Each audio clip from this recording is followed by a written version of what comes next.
Hello दोस्तों, welcome back to your favourite channel Forex Blaster. मैं हूं आपका होस्ट सभी। अगर आप तलाश में हैं किसी ऐसे फॉरेक्स चैनल की और ऐसे फ्री व्हाट्सएप ग्रुप की जिसमें कोई ज्वाइनिंग फीस, कोई मंथली फीस ना हो और फॉरेक्स सिग्नल्स के साथ साथ आपको बताया जाए the how the forex signals are created, आपको अपने सवाल पूछने की आज़ादी हो, आपको अपने कॉन्सेप्ट्स क्लियर करने की आज़ादी हो, फंडामेंटल डेटा कौन सा एक्सपेक्टेड है और कौन सा कैसे रिएक्ट कर रहा है, इसकी नॉलेज आपको मुसलसल throughout the clock 24 hours provide की जा सके, तो you are at the right place. आपको जो है वो बहुत सारे जो मेरे लोग हैं वो फ्री व्हाट्सएप ग्रुप का हिस्सा हैं फॉरेस्ट ब्लास्टर के पैनल के ऊपर से। आप भी इसको ज्वाइन कर सकते हैं, कोई ज्वाइनिंग फीस नहीं, कोई मंथली फीस नहीं है। आपको वहाँ पर अपने, क्योंकि मेरे नज़दीक जो है वो आप जितना मर्जी सिग्नल्स को रिलेट कर लें, बगैर काम को सीखे आप इसको 100% प्रॉफिटेबली इसको नहीं कर सकते हैं। क्योंकि सिग्नल्स जो नॉर्मली जो बात करते हैं, लोग दावा करते हैं कि जी 90% हमारा सक्सेस रेट और 100% सक्सेस रेट और $5,000 अपना इंक्रीज कर सकते हैं, उनके सिग्नल्स 20-30 पिप्स के होते हैं। 20-30 पिप्स जो है वो मार्केट दर वो कहते हैं जी हमारा सिग्नल प्रॉफिटेबल हो गया, तो ऐसे नहीं होता है। आपको पता है कि मेरा सिग्नल कम से कम भी जो है वो मैं देता हूँ 120, 130, 40 पिप्स का, या एटलीस्ट 70-80 पिप्स से ऊपर ही होता है, चाहे वो क्रूड ऑयल हो, चाहे वो गोल्ड हो, चाहे वो यूरो यूएसडी हो। ऑब्वियसली करेंसीज के अंदर आपको थोड़ा सा वेट करना पड़ता है क्योंकि करेंसी पेयर्स थोड़ा सा स्लो मूव करते हैं, लेकिन जो बहुत ज़्यादा वॉलेटाइल है जैसे ऑयल हो गया और जैसे गोल्ड हो गया, तो they gives daily on the daily basis बहुत अच्छा प्रॉफिट देते हैं। बात कर लेते हैं जी मंडे को क्या होने वाला है। मंडे को मार्केट वीकली वीडियो मैंने आपको अपलोड कर दी थी फर्स्ट ब्लास्टर के चैनल के ऊपर। वो लोग जो कि मेरे फ्री व्हाट्सएप ग्रुप है, अच्छा मैं बताता चलूँ कि ये फ्री व्हाट्सएप ग्रुप आपने ज्वाइन कैसे करना है। तो आपको सिर्फ इसके लिए कोई ज्वाइनिंग फीस नहीं, कोई मंथली फीस नहीं है। आपको सिर्फ ऑक्टा एफएक्स या एक्सनेक्स इन दो प्लेटफॉर्म के ऊपर आके ट्रेड करना है। अगर तो आप न्यू यूज़र हैं तो लिंक डिस्क्रिप्शन मौजूद है, उन लिंक्स को क्लिक करके अपना नया अकाउंट बनाइए, अपना अकाउंट बनाइए, उसमें डिपॉजिट कीजिए और आपके अपने फंड है, कोई चार्जेस नहीं है उसके। और इंटरनेशनल ब्रोकर्स हैं, बहुत ही जो है वो सर्टिफाइड ब्रोकर्स हैं और काफ़ी अच्छी इनकी सर्विसेज हैं। तो जो है वो आप इनको यूज़ कीजिए। और अगर आप ऑलरेडी इन ब्रोकर से मुंसलिक हैं तो आपको आईबी नंबर चेंज करना पड़ेगा। आईबी नंबर वीडियो डिस्क्रिप्शन में मौजूद है, मेरा व्हाट्सएप नंबर वीडियो के अंदर डिस्क्रिप्शन के अंदर मौजूद है, आप इस फैसिलिटी से फ़ायदा उठा सकते हैं। मंडे की बात कर लेते हैं जी। मंडे को क्या होने जा रहा है? मंडे को फंडामेंटल डाटा बहुत ज़्यादा हाई नहीं है, लेकिन मंडे को जो मार्केट ने ट्रेड करना है, क्योंकि जरी बात है मंडे को वॉलेटिलिटी भी थोड़ी सी ज़रा लो होती है और स्कैल्पिंग के चांसेस आपको ज़्यादा होते हैं।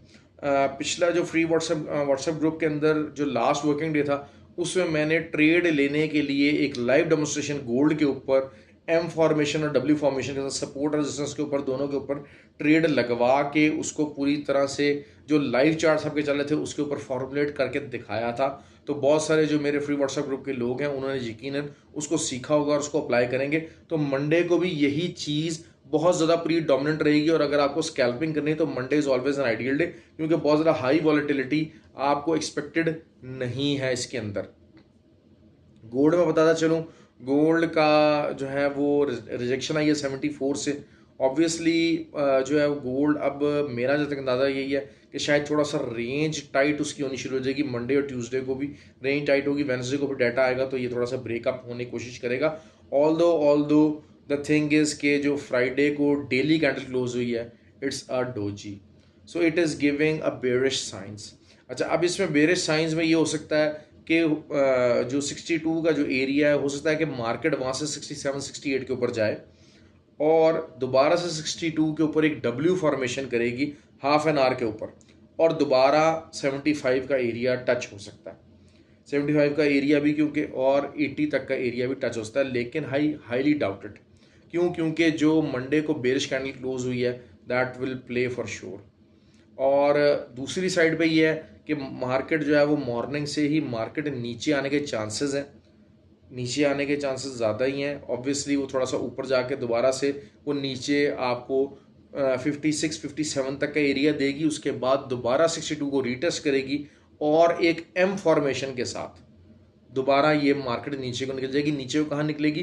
42 का दोबारा एरिया मौजूद है आपके पास। तो ये रेंज मैंने आपको बता दिया है, इसी रेंज के अंदर मार्केट मूव करेगी। ओवरऑल ट्रेंड बेरिश है, जो डेली क्लोजिंग है वो भी डोजी है। कोई फंडामेंटल डाटा ऐसा मौजूद नहीं है कि जो कि उस डोजी को कवर अप कर सके। This is the thing. ठीक हो गया। बाकी ये कि जो भी चीज़ होती है कि मैं अपना ये 5-6 बजे तक आपको यही मार्केट चलेगी, इस रेंज के अंदर चलेगी, तो आई विल एडवाइज़ यू कि try to stay in the sell side. और लेकिन ये है कि 42 से नीचे सेलिंग मत लीजिएगा। मैं बार बार आपको ये बात कर रहा हूँ, 42 से नीचे अगर आपको मार्केट मिल जाए तो सेलिंग मत लीजिएगा, क्योंकि पहला टारगेट इसका 52 ही है, इससे ज़्यादा का टारगेट फ़िलहाल मैं नहीं देख रहा। और market will keep on squeezing on Monday. तो आप जहाँ जहाँ जो है M15 लगा सकते हैं, और किसी को बहुत ज़्यादा हाई स्कैल्पिंग करनी है तो M5 लगा सकता है। और जहाँ जहाँ सपोर्ट और रेजिस्टेंस मैंने बताई है उसके ऊपर अगर आपको मौका मिलता है तो आप अपनी बाय और सेलिंग की ट्रेड कीजिए, बोथ साइड ट्रेड कीजिएगा, लेकिन 42 से नीचे आपको सेल नहीं करना। और 80 से ऊपर बाय मत कीजिएगा। मैं आपको बार बार बात कर रहा हूँ। हाँ, फॉर्मेशन बनेगी ज़रूर। क्यों? क्योंकि वीकली रेजिस्टेंस मैंने जिस तरह आपको बताया कि 1707 और 92 तक की है, वो वीकली ज़रूर बनेगी, लेकिन उसको आने वाले दिन देखेंगे। मंडे के टारगेट्स मैंने आपको बता दिए। ऑयल का भी मैं बताता चलूँ, ऑयल का जो ओपेक की मीटिंग है उसमें ऑब्वियसली सप्लाई कट की बात होगी, मैंने अपने वीकली वीडियो में बताया। अब उसको आपने ट्रेड कैसे करना है? Initially market has the tendency to go down. 78 की सपोर्ट अच्छी खासी सपोर्ट रहेगी। 78 77 से 78 का एक तगड़ा बाइंग एरिया। इस बाइंग एरिया को ईजी लेना। 76 तो बहुत दूर की बात हो गई है। इधर से आपको एक अच्छी बाय लाजमी मिलेगी, और वही चीज़ है कि 80 के ऊपर बाय मिले, 82 तक बाय मिले, कीप ऑन डूइंग दैट। लेकिन 82 या 83.5 से ऊपर मंडे के लिए बाय मत कीजिएगा। ऑल्दो के सेलिंग भी को बहुत ज़्यादा हाईली रिकमेंडेड जो है वो नहीं है, लेकिन ये कि रेंज के अंदर रेंज का इंतजार करें। अगर रेंज बाउंड नहीं होता, अगर आपको स्कैल्पिंग करनी है, तो जो मेरे व्हाट्सएप ग्रुप के मेंबर हैं उनको मैंने बड़ा सिंपल फार्मूला बता दिया, आपकी आंखों के सामने बना के दिखाया है। सपोर्ट एंड रेजिस्टेंस जो है वो हमारे पराचा भाई हैं वो पूरी तरह से जो है वो शो कर देते हैं, सुबह सुबह ग्रुप के अंदर शेयर कर देते हैं on the daily scale level. Intra day की जितनी सपोर्ट्स एंड रेजिस्टेंस होती हैं, वो ऑयल की हों, वो यूरो USD की हों, सबकी हों, वो उसको शो कर देते हैं। और उसके ऊपर जहाँ जहाँ आपको ऑयल के ऊपर M5 के ऊपर अगर आपने स्कैल्पिंग करनी है तो M5 के ऊपर कीजिएगा। M5 is a good area. जहाँ पर M बने वहाँ पर आप सेलिंग करें, जहाँ पर W बने वहाँ पर आप बाइंग करें। और इसका जो है ना वो, और अच्छे खासे आपको 70-80 पिप्स एक एक ट्रेड के अंदर ऑयल बहुत अच्छी दे देगा। क्यों? क्योंकि मेरा मानना ये है कि if you want to get rich in trading and fast, तो फिर oil is the way to go. क्योंकि ऑयल की वॉलेटिलिटी है, oil is a volatile item, और बाइंग की तरफ बहरहाल जो है ना वो इसका टेंडेंसी ज़्यादा रहेगी। क्यों?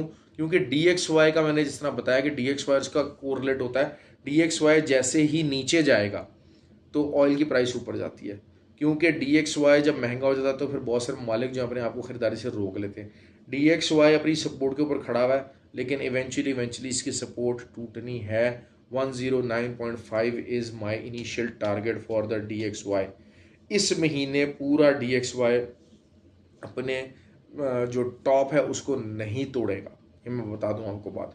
114.7 का जो टॉप लगा हुआ है DXY का, वो टूटना नहीं बनता है। हाँ, अनलेस अनटिल फ्राइडे को NFP नंबर्स को बहुत ज़्यादा एक्स्ट्राऑर्डिनरी आते हैं, जिसके मुझे उम्मीद नहीं है। और मेरा अंदाज़ा ये है कि NFP नंबर्स जो फ्राइडे को आएंगे वो DXY को मज़ीद डाउन नीचे लेके जाएंगे।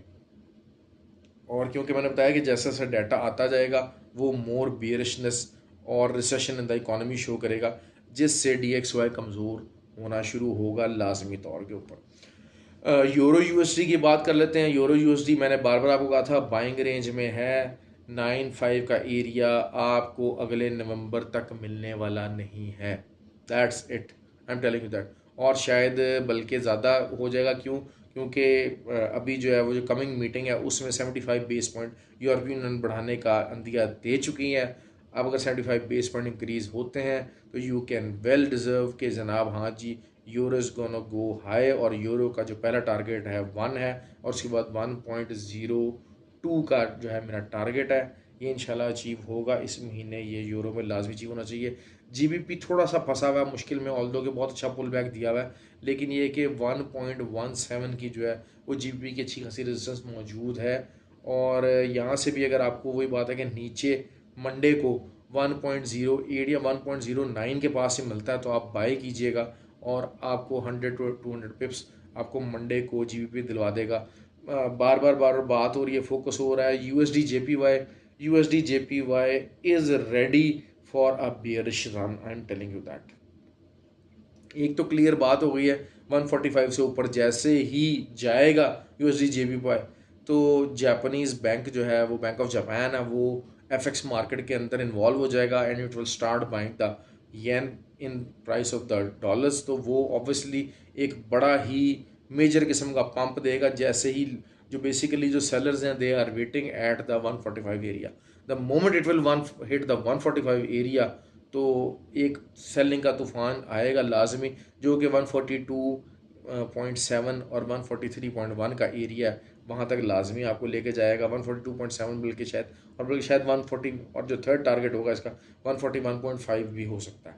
तो एक बहुत अच्छी सेलिंग बिल्डअप फंडामेंटल बेस के ऊपर, टेक्निकल नहीं, फंडामेंटल बेस के ऊपर यूएसडी जेपीवाई की डेवलप हो रही है। आप इसको भी यूज़ कर सकते हैं, इसको आप देखते रहिए, और Monday can be an ideal day for that kind of a selling actually. और क्योंकि बहुत सारे बेसिकली मेरे नज़दीक जो है वो इस टाइम के ऊपर USD JPY is just creating a bull trap for this whole month. एक बुल ट्रैप लग रहा है, वो बार बार ब्रेक नहीं हो रहा। लोग कह रहे हैं कि जनाब अच्छा जी ये 144 की बहुत तगड़ी सपोर्ट बनती जा रही है, ऐसा कुछ नहीं है। It is just a bull trap. इस बुल ट्रैप से बचिए, बाइंग की तरफ हरगिज़ मत बैठिएगा यूएसडी जेपीवाई के अंदर, क्योंकि फंडामेंटल सेलिंग बहुत ज़्यादा स्ट्रॉन्ग 145 से ऊपर आने वाली है, just because the stance the bank of Japan has had. क्योंकि टेक्निकल से ऊपर भी चीज़ें बैक एंड पे चल रही होती हैं, वो फंडामेंटल्स होते हैं। फंडामेंटल्स के बगैर ट्रेडिंग पॉसिबल नहीं है। जो मुझे कोई आगे कह देना जी बस टेक्निकली सब कुछ है, तो बस फिर टेक्निकली जब फंडामेंटल चलता है तो कोई रेजिस्टेंस रहती, जब कोई सपोर्ट नहीं रहती। 100 पॉइंट्स जो है वो $100 गोल्ड की मार्केट एक दिन में गिर जाती है, $70 गिर जाती है। कहाँ पर टेक्निकल रह जाते हैं, कहाँ चीज़ रह जाती हैं, कुछ भी नहीं होता। जिस दिन हर वीक में 2 से 3 दफ़ा फंडामेंटल मूव आती है, लाजमी आती है, और उस टाइम पे टेक्निकल सारे फेल हो जाते हैं। और ऐसा नहीं है कि टेक्निकल इंपॉर्टेंट नहीं है, जैसे मंडे का दिन है, it is going to be a technical day. Fundamental data नहीं है तो आपको टेक्निकल की नो हाउ लाजमी होनी चाहिए। दूसरा ये है कि रिस्क मैनेजमेंट, फियर, ग्रीड, ये चीज़ें सब चीज़ें हमारे फ्री व्हाट्सएप ग्रुप के अंदर सिखाई जाती हैं। इन चीज़ों को सीखे, लर्न कीजिए, और ज़रूर कमेंट कीजिएगा, शेयर कीजिएगा। आई होप कि यू लाइक द वीडियो और आपके लिए जो है वो कुछ हेल्प प्रोवाइड हो रही हो। और बाकी ये कि मेरा फ्री व्हाट्सएप ग्रुप नंबर नीचे मौजूद है, आप उसमें रब्ता कर सकते हैं। कोई भी सवाल, कोई भी क्यूरी है तो I am available for you. Have a good day.